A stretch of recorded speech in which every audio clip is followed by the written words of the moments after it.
Nah, di air basah ini, jadi air H2O itu dibaca mana guru biologi? Mana guru biologi? Kira orang sing ngaku iki tak takoni ndak kleru wedi iki. Pak Farid, H2O itu ketika diseplet atau dipecah jadi apa? H2S. O2 sama apa? Hidrogen. Oke, yang hidrogen ini adalah di air basah. Yang kita kenal di air basah ini, dia mempunyai potensi hidrogen yang tinggi, sifatnya antioksidan. Nah, fungsinya apa? Karena dia punya klaster yang kecil, sudah diseplet, dipecah, kemudian dia punya daya dorong yang luar biasa, maka air ini sangat optimal untuk membersihkan toksin maupun polutan di dalam tubuh kita ketika kita bicara soal proses regenerasi sel yang optimal. Ini yang kaitannya dengan kesehatan. Tapi hati-hati, jangan mudah terprovokasi dengan market pH tinggi. Karena yang dibutuhkan tidak hanya pH tinggi, tapi kemurnian air karena yang menentukan klaster molekul air tadi. Kemudian yang kedua, ini menjadi oksigennya tinggi, kandungan oksigennya tinggi. Pak Farid top. Kandungan oksigen tinggi ini sifatnya oksidan. Kalau bahasa tadi yang pH tinggi sifatnya antioksidan. Kalau yang air asam ini sifatnya oksidan. Fungsinya sebagai apa? Antiseptik. Tadi ada yang jerawatan. Nah, itu manfaatkan air asam ini untuk semprotnya. Gatel. Mulane kalau mau belajar itu tanya sama panitia apa yang harus kamu siapkan. Mono. Yo Pak Farid meneh. Angel. Nah, terus kemudian fungsinya apa lagi? Kalau di sini prakteknya saya bilang praktek ya. Jadi air asam ini kalau yang sakit gigi, sariawan, untuk kumur-kumur, yang sakit hati juga. Tapi khusus yang sakit hati langsung japri saya ya. Ada yang sakit gigi juga. Oh, temennya Pak Farid ya? Oke. Nah, itu kenapa air ini menjadi lebih optimal? Karena dia fungsinya menjadi berbeda yang optimal sekali. Kalau sudah tahu seperti ini, apakah Bapak Ibu mau lewatkan tetesan air hujan itu di depan Anda? Dicatat malaikat jolali lho. Dadi mengko nyun sewu Pak Edi, nek ming nganopo guru-guru teng ngene jenengan iki mung jarkoni jenengan lapor ming kula namung ngajeng ngeten iki. Dora wedi karo roket atit. Catatane kuwi iso dipertanggungjawabkan. Nyun sewu Pak Edi, ternyata guru-guru jenengan itu Masya Allah luar biasa. Saya senang karena nggak mudah percaya, artinya harus ada data. Makanya ini salah satu big data untuk penjenengan lihat jenengan presani kula niku gedebus penganggo data. Sing ngayal model niku. Iki gini. Sik. Maju. Oke.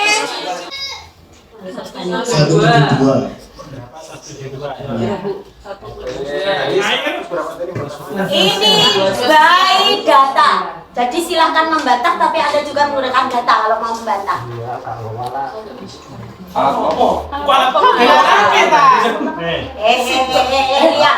Ini air keran.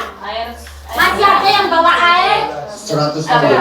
Air ini tadi ini air. 116. Oke, bawa sini. Terus kena rambe titik ra apa-apa. Air kembang. Wah ini. Air kemasan C. Air kemasan C. Yurik. Kalau nyebut merek. Ojo nyebut merek.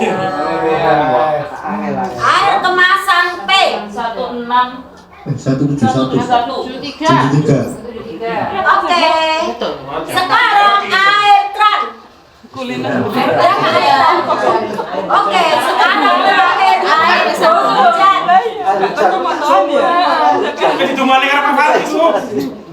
Tapi hitungannya bareng semen bisa energi elektromagnetik dari air itu diciptakan dari doa. Kenapa air zam-zam itu sifat umi kulidain? Karena dia itu benar-benar 24 jam tidak pernah berhenti doa itu, maka kristalnya luar biasa. Masya Allah. Masya Allah.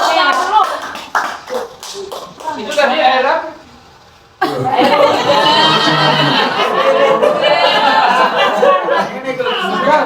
Beneran dong. Apa coba dikerjain? Langsung saya minum karena haus dan mana minta tolong. Pak, saya mau dicoba sekali, Pak. Pak, dicoba sekali, Pak. Oh gitu. Aduh wis baca tak ombe. Air apa Bu? Boleh silakan. Boleh. Silakan ya. Air kopi. Ini air kemarin kopi tandanya musuh. Apa C? Oh, yang tampilnya mahal. Oke. Berapa?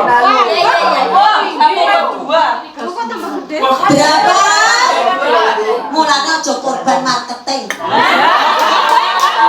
Ibu hamil kok air puas. Marketing koncoe dhewe. Aduh, marketing koncone dhewe. Wes bisnisnya ganti. Bisnisnya cerdas. Oke ya. Artinya dan air ini termasuk air hujan ini termasuk tinggi itu. Jadi kalau kita mendapatkan pas hujannya deras, kemudian disertai petir itu bisa 0. Nah dari sekian ini yang paling rendah mana? Air hujan. Yang paling rendah ukuran TDS-nya mana?